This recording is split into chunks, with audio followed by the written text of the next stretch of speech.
Welcome to chemistry चैम्स। तो आज हम पढ़ने वाले हैं bond parameter like bond length, bond angle, bond enthalpy and bond order. तो हम स्टार्ट करते हैं बॉन्ड लेंथ से। तो बॉन्ड लेंथ होती क्या है? तो यहाँ पे दो एटम्स प्रेजेंट हैं जो कि बॉन्डेड हैं और बना रहे हैं एक मॉलिक्यूल। लाइक ये हमारा एक एटम है ए, ये हमारा एटम है बी और ये बना रहे हैं एक मॉलिक्यूल। सो यहाँ पे जो डिस्टेंस होगी, the equilibrium distance between two nuclei bonded atom in a molecule, so इसको हम कहेंगे बॉन्ड लेंथ। तो ये जो हमारी होगी इसको हम कहेंगे बॉन्ड लेंथ और इसको हम डिनोट करेंगे डी से। तो जो बॉन्ड लेंथ होती है उसको हम मेजर करते हैं स्पेक्ट्रोस्कोपिक टेक्निक से। लाइक या तो हम एक्सरे डायफ्रैक्शन पैटर्न से भी इसको शो कर सकते हैं या फिर इलेक्ट्रॉन डायफ्रैक्शन टेक्निक से भी इसको रिप्रेजेंट कर सकते हैं। और जो इसकी यूनिट होती है that is angstrom. So 1 angstrom is equals to 10 to power -10 metre. तो यहाँ पे कोवलेंट बॉन्ड आ जाएगा। अगर यहाँ पे सेम मॉलिक्यूल प्रेजेंट है तो यहाँ पे कोवलेंट बॉन्ड आ जाएगा। सो कोवलेंट बॉन्ड आ जाएगा तो यहाँ पे कोवलेंट रेडियाई भी होगी। अगर ये वाला एटम और ये वाला एटम सेम है, Ra is equals to Rb, तो यहाँ पे अगर सेम है तो यहाँ पे कोवलेंट रेडियस आ जाएगा और वो किसके इक्वल होगा? It is the half of the distance between to bonded nuclei. ठीक है, तो यहाँ पे हम सबसे पहले निकालते हैं बॉन्ड लेंथ क्या होगा? बॉन्ड लेंथ, तो इसको हमने डिनोट किया है डी से। So it is equals to Ra plus Rb। सो ये इक्वल होगा Ra और Rb के। और यहाँ पे कोवलेंट रेडियस क्या होगा? Covalent radius, so it is equals to Ra और ये Rb की भी इक्वल होगी।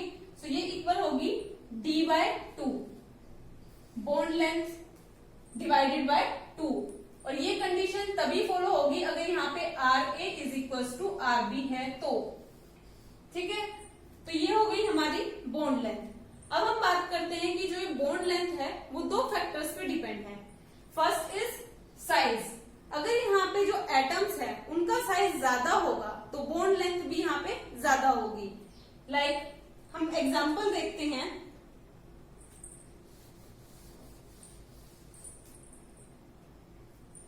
यहाँ पे है हाइड्रोजन के साथ fluorine, chlorine, bromine and iodine. So iodine का जो साइज है वो सबसे ज्यादा होता है और जो फ्लोरीन है उसका जो साइज है वो छोटा होता है। इसी की वजह से जो बॉन्ड लेंथ है HI की जो है वो ज्यादा होगी as compare to Br and Br की जो बॉन्ड लेंथ है वो ज्यादा होगी as compare to chlorine and chlorine की जो बॉन्ड लेंथ है वो ज्यादा होगी एज कम्पेयर टू फ्लोरीन। ठीक है, तो ये हो गई हमारी बॉन्ड लेंथ। जैसे जैसे साइज इंक्रीज होगा तो यहाँ पे बॉन्ड लेंथ भी इंक्रीज होगी। अगर यहाँ पे हम सेम एटम्स की बात करें लाइक कार्बन कार्बन की, तो इसकी जो बॉन्ड लेंथ है वो कम होगी सिलिकॉन से। अगर यहाँ पे सेम एटम जर्मेनियम का प्रेजेंट है तो जर्मेनियम की जो है सबसे ज्यादा बॉन्ड लेंथ होगी। ठीक है, सेकंड इज बॉन्ड मल्टीप्लिसिटी। तो यहाँ पे अगर बॉन्ड मल्टीप्लिसिटी मतलब यहाँ पे डबल और ट्रिपल बॉन्ड प्रेजेंट है तो क्या होगा? लाइक यहाँ पे carbon triple bond carbon, carbon double bond carbon, carbon single bond carbon. तो यहाँ पे जो बॉन्ड लेंथ है वो सबसे ज्यादा होगी कार्बन सिंगल बॉन्ड कार्बन की, क्योंकि यहाँ पे जो एटम्स है वो क्लोजली अटैच हैं तो इनकी जो बॉन्ड लेंथ है वो क्लोजली पैक्ड है। तो क्लोजली पैक होने की वजह से इनकी जो बॉन्ड लेंथ है वो कम होगी। फिर जो सेकंड डबल बॉन्ड है इनकी कम होगी, देन सिंगल बॉन्ड वालों की सबसे ज्यादा बॉन्ड लेंथ होगी। अगर हम यहाँ पे इसको अदर वे में शो करना चाहें तो क्या होगा? जैसे जैसे P कैरेक्टर इंक्रीज हो रहा है तो वैसे वैसे बॉन्ड लेंथ भी इंक्रीज हो रही है। लाइक यहाँ पे sp3 कैरेक्टर है, sp2, sp, तो sp3 कैरेक्टर यहाँ पे P कैरेक्टर इंक्रीज हो रहा है तो यहाँ पे बॉन्ड लेंथ भी ज्यादा होगी। ठीक है, तो ये हमने पढ़ लिया बॉन्ड लेंथ। अब हम सेकंड फैक्टर पढ़ते हैं that is bond angle. So bond angle होता क्या है? सो ये एक एंगल होता है बिटवीन द जो ऑर्बिटल एक सेंट्रल एटम प्रेजेंट है उसके चारों तरफ कुछ एटम्स प्रेजेंट होते हैं जो कि कंटेन करते हैं इलेक्ट्रॉन पेयर। ठीक है, तो कंटेन किया इन्होंने इलेक्ट्रॉन पेयर, तो इनके बीच में ये जो ऑर्बिटल्स हैं इनके बीच में और जो सेंट्रल एटम है तो इनके बीच में कुछ ना कुछ एंगल होता है जिसको हम कहते हैं बॉन्ड एंगल, और इसको हम एक्सप्रेस करते हैं डिग्री में। तो यहाँ पे हम कुछ एग्जांपल्स देखते हैं, उसकी हेल्प से इनको हम पढ़ते हैं।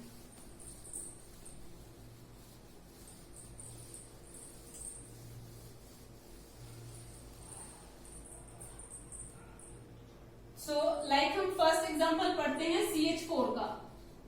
तो यहाँ पे हम एंगल देखते हैं HCH। जो CH4 का जो स्ट्रक्चर होता है tetrahedral, CH H H and H। तो यहाँ पे ये जो बॉन्ड एंगल होगा ये होगा 109 डिग्री 28 मिनट्स। तो यहाँ पे ये जो ऑर्बिटल्स हैं जिन्होंने इलेक्ट्रॉन यहाँ पे कंटेन किया हुआ है और ये जो सेंट्रल एटम है तो इनके बीच में जो एंगल प्रेजेंट होता है उसको हम बोलते हैं बॉन्ड एंगल, और इसको हम डिटरमाइन करते हैं स्पेक्ट्रोस्कोपिक मेथड से।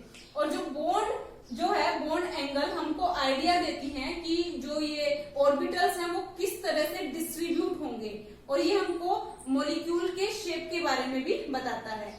ये हमको ये भी बताता है कि अगर यहाँ पे लोन पेयर ऑफ प्रेजेंट है तो यहाँ पे जितने ज्यादा लोन पेयर ऑफ प्रेजेंट होंगे उतनी ज्यादा रिपल्शन होगी, उतना ही कम इनका बॉन्ड एंगल होगा। ठीक है, तो ये हमारा फर्स्ट हो गया CH4 का। इसमें हमने एंगल देखा है HCH के बीच में। ठीक है, सेकेंड हम एग्जाम्पल देखते हैं, that is NH3। So nitrogen के पास एक लोन पेयर ऑफ इलेक्ट्रॉन है और 3 हाइड्रोजन है। तो यहाँ पे हम जो है बॉन्ड एंगल देख रहे हैं HNH के बीच में, HNH के बीच में। तो ये जो बॉन्ड एंगल होगा दैट इज 107 डिग्री। तो यहाँ पे लोन पेयर आने की वजह से जो यहाँ पे हमारा बॉन्ड एंगल था वो कम हो गया है। अब हम यहाँ पे थर्ड एग्जांपल देखते हैं, दैट इज H2O।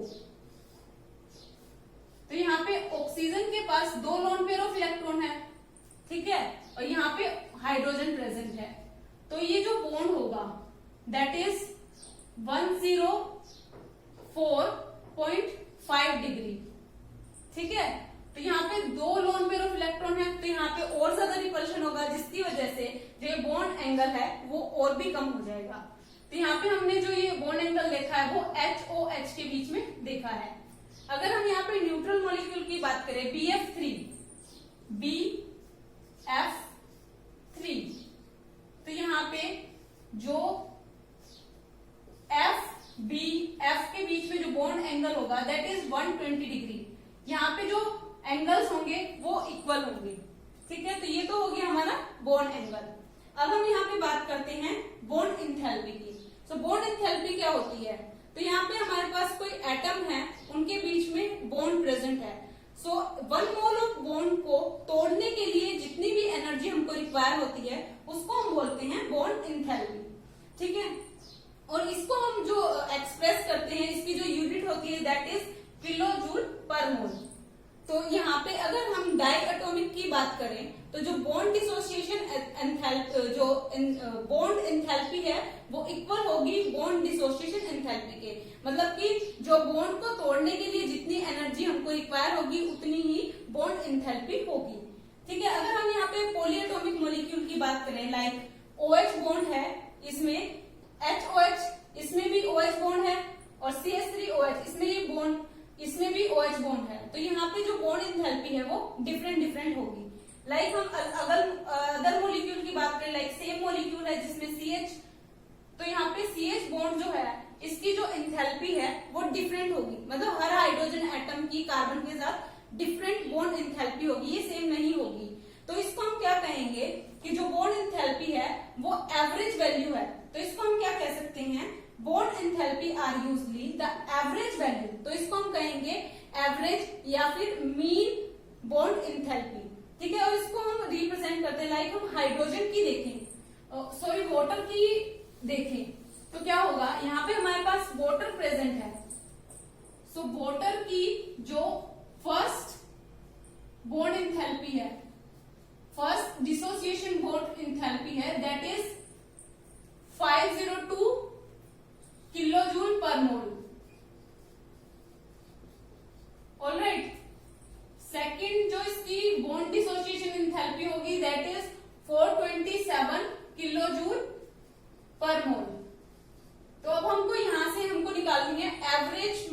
या फिर एवरेज बॉन्ड इंथैल्पी। तो वो हम कैसे निकालेंगे, average enthalpy, bond enthalpy. So it is equals to जो हमारी फर्स्ट बॉन्ड इंथैल्पी है 502 प्लस जो हमारी सेकेंड बॉन्ड इंथैल्पी है 427 डिवाइडेड बाय 2, क्योंकि यहाँ पे हमारे पास दो ही एनर्जी प्रेजेंट है।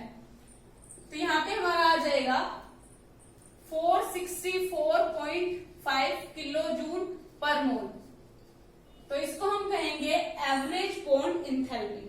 ऑलराइट, तो ये हमने पढ़ लिया बॉन्ड इंथैल्पी। बॉन्ड इंथैल्पी क्या होती है। अब हम पढ़ते हैं बॉन्ड ऑर्डर क्या होता है। तो जब हम लेविस का कॉन्सेप्ट पढ़ते हैं फॉर कोवलेंट बॉन्ड, तो यहाँ पे जितने भी बॉन्ड प्रेजेंट होते हैं एक मॉलिक्यूल के अंदर, मतलब यहाँ पे दो एटम्स प्रेजेंट है, उनके बीच में जितने भी बॉन्ड प्रेजेंट होते हैं उसी को हम बॉन्ड ऑर्डर कहते हैं। लाइक हम यहाँ पे देखते हैं,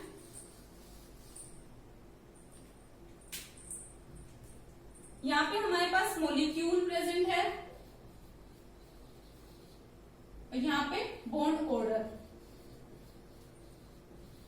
तो यहाँ पे हमारे पास जो मॉलिक्यूल है दैट इज हाइड्रोजन, हाइड्रोजन के H2 मॉलिक्यूल, तो इसके बीच में सिंगल बॉन्ड होगा।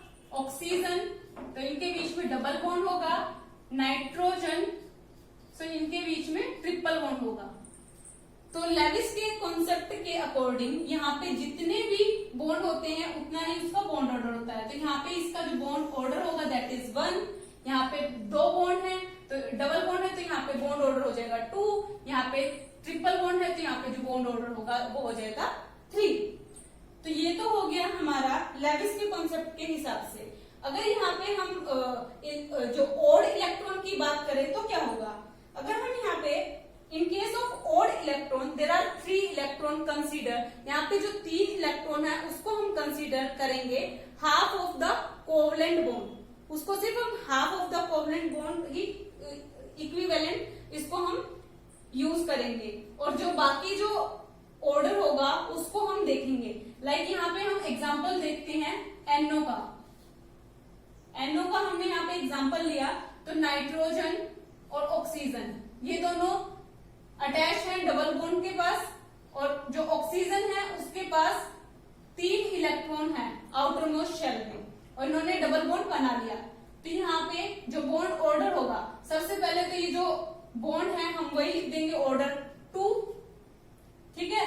और जो ये 3 इलेक्ट्रॉन है इसको हम हाफ कंसीडर करेंगे, सो हाफ। तो यहाँ पे जो बॉन्ड ऑर्डर है वो फ्रैक्शनल भी हो सकता है अगर यहाँ पे हम ओड इलेक्ट्रॉन की बात करें। अगर यहाँ पे 3 इलेक्ट्रॉन्स प्रेजेंट है तो यहाँ पे इसका बॉन्ड ऑर्डर हो जाएगा 2 × 1/2, ठीक है। तो ये हमने पढ़ लिया बॉन्ड ऑर्डर। और यहाँ पे कुछ फैक्टर्स रह गए थे बॉन्ड इंथैल्पी के। तो यहाँ पे कुछ फैक्टर्स भी हैं जो अफेक्ट करते हैं बॉन्ड इंथैल्पी को। सबसे पहले है साइज। अगर यहाँ पे ग्रेटर साइज होगा, मतलब साइज यहाँ पे ज्यादा है,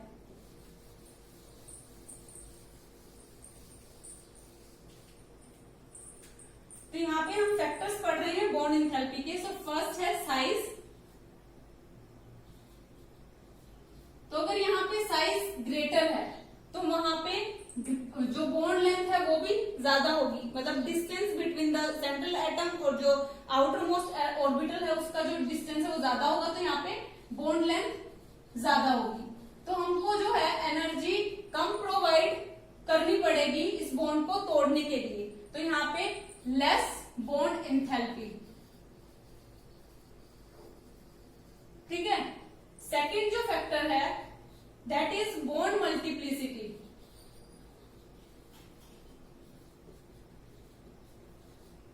तो अब हम बॉन्ड मल्टीप्लिसिटी की बात करें, अगर यहाँ पे बॉन्ड मल्टीप्लिसिटी आ जाएगी तो यहाँ पे जो बॉन्ड है वो स्ट्रॉन्गर हो जाएगा और बॉन्ड लेंथ जो है वो कम हो जाएगी। मतलब बॉन्ड मल्टीप्लिसिटी इंक्रीज हुई तो जो बॉन्ड लेंथ है वो डिक्रीज हुई। बॉन्ड लेंथ डिक्रीज हुई तो हमको ज्यादा एनर्जी प्रोवाइड करनी पड़ेगी इस बॉन्ड को ब्रेक करने के लिए। तो यहाँ पे जो बॉन्ड इंथैल्पी है, बॉन्ड डिसोसिएशन इंथैल्पी जो है वो इंक्रीज हो जाएगी, ठीक है। थर्ड हम बात करते हैं नंबर ऑफ लोन पेयर। तो यहाँ पे जितने ज्यादा इलेक्ट्रॉन प्रेजेंट होंगे तो एटम के बीच में रिपल्शन उतना ही ज्यादा होगा और बॉन्ड एंगल कम होगा, लेकिन जो बॉन्ड लेंथ है वो ज्यादा होगी। इस वजह से इसकी जो बॉन्ड डिसोसिएशन एंथैल्पी है वो भी कम होगी। ठीक है, सो बॉन्ड डिसोसिएशन एंथैल्पी कम होगी। अब हम बात करते हैं fourth factor, extent of overlapping.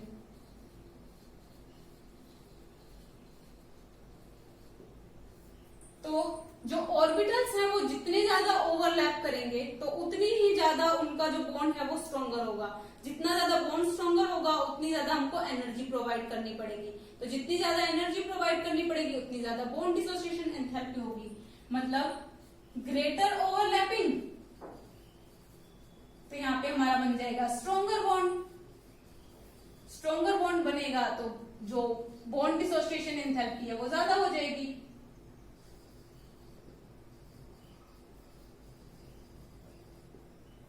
So that's it. तो आज हमने पढ़ा bond length, bond angle, bond order. So that's for this video guys. Hope you like it. Hit the like button, share with your friends and subscribe to my channel. Thank you so much.